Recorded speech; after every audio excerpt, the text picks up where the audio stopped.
રાજકોટ મહાનગરપાલિકાના ભાજપના પદાધિકારીઓ અને અધિકારીઓની મિલીભગતથી ભૂતકાળમાં ₹1100 કરોડનો ટીપરવાનો કોન્ટ્રાક્ટ મંજૂર કરવામાં આવ્યો હતો। આ કોન્ટ્રાક્ટ મંજૂર થયો ત્યારે પણ અનેક વિવાદો સર્જાયા હતા।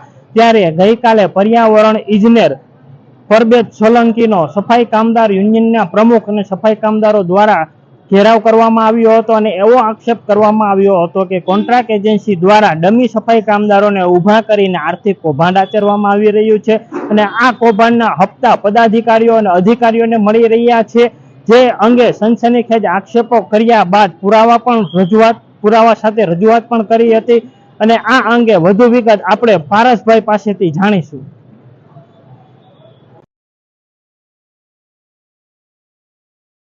મારું નામ પારસ બીડે છે, હું રાજકોટ કામદારનો પ્રમુખ છું। આજે રાજકોટ મહાનગરપાલિકામાં જે ડોર ટુ ડોર કચરાનું જે કોન્ટ્રાક્ટ ચાલે છે એમાં રાજકોટ મહાનગરપાલિકાએ આશરે 120 કરોડનો કોન્ટ્રાક્ટ આપેલો છે। આ 120 કરોડના કોન્ટ્રાક્ટમાં નીચેના અધિકારીઓ, ઉપરના શાસક પક્ષો બધાને હપ્તા મળે છે, કારણ કે જે કામદારો આ કામ કરે છે, જે મજૂરો છે, ડ્રાઈવરો છે, એ તમામ લોકોને 6 થી 7 હજાર રૂપિયા પગાર આપે છે અને બીજા પગારથી પોતે કોન્ટ્રાક્ટર પોતે પગાર ઉપાડી અને એ પોતે આ લોકોને રોકડમાં પગાર અહીં આપે છે। આ બાબતે અમે લગભગ 1.5 મહિના પહેલા રજૂઆત કરી હતી કે ડોર ટુ ડોર કચરા ગાડીમાં ડ્રાઈવરો, હેલ્પરો, મજૂરો પર આવા બધા કૌભાંડો થાય છે, અન્યાય થાય છે, અત્યાચાર થાય છે।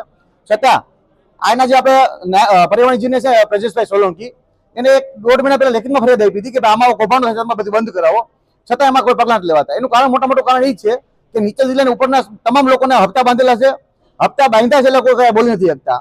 આ કચરા ગાડીના કામદારો 7,000 રૂપિયા, 6,000 રૂપિયા પગાર રોકડમાં એના વિસ્તારમાં દેવા જાય છે। જ્યારે 1 મહિના પહેલા રજૂઆત તમે કરી ત્યારે ખાલી દેખાવ કરતું લોકોને ખાલી એટીએમ ના પાસબુક ન્યાજ દેવા, પાછા 1 મહિના પછી પાછું બધું લઈ લીધું અને હવે પાછું એમ કહે કે તમારો પગાર પૂરો તમને નહીં મળે, તમારે જે થાય કરી લો। હવે આ એફઆઈઆર થઈ એના ઉપર આ સદીકભાઈ એફઆઈઆર કરી કચરા ગાડીના કોન્ટ્રાક્ટર જાઠળ ઉપર। હવે એ એફઆઈઆરમાં પોલીસ મિત્રોએ પણ કેવી ચાલાકી હોય પડી, કોન્ટ્રાક્ટરને બચાવવા માટે ખાલી 336 ની કલમ નાખી, હવે છેતરપિંડીની ખાલી કલમો નાખી। જનરલી સામાન્ય રીતે કડક કલમ નાખવામાં આવતી હોય છે એમાં, હવે એમાં પણ એવું લખ્યું છે અજાણ્યા શખ્સો દ્વારા પૈસા ઉપર લીધા।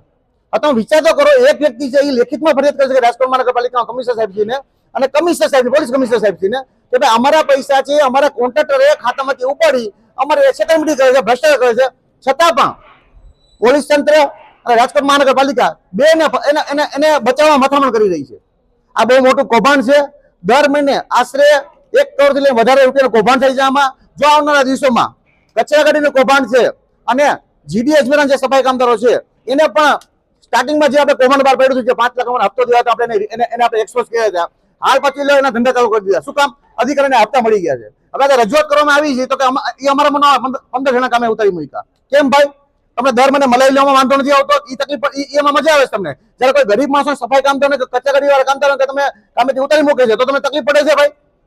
જો આવનારા દિવસોમાં આ બાબતે યોગ્ય કાર્યવાહી કરવામાં નહીં આવે, આ ગીએચસી અને એને જે હોમ સંસ્થા જે પણ કંપની ચાલતી હોય એ ગીએચસી નો કોન્ટ્રાક્ટ ચાલતો હોય, બીજી કોઈ પણ કંપનીનો કોન્ટ્રાક્ટ ચાલતો હોય, એને બ્લેકલિસ્ટ કરવામાં નહીં આવે તો આવનારા દિવસોમાં આંદોલન, ઉગ્ર આંદોલન બનવાનું છે।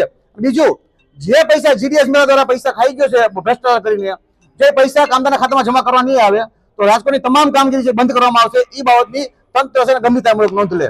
બોલો જય ભીમ! જય ભીમ! કેમેરામેન મેહુલ ચૌહાણ સાથે પત્રકાર જરિયા આશીષ, રાજકોટ।